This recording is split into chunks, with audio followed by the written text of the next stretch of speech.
Nakşedeydim hamıya eğer ki məndəm bu təbiyyət ixtiyarı qədər bir ixtiyar olaydı.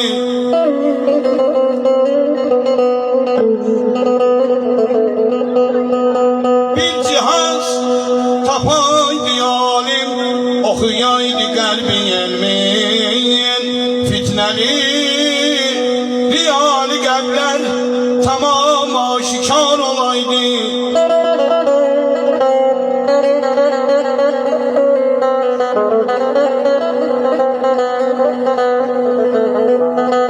Dediler bu arzularla Seydağa ne bəxtəvərsən, sənə bəxtəvər deyənlər özü bəxtiyar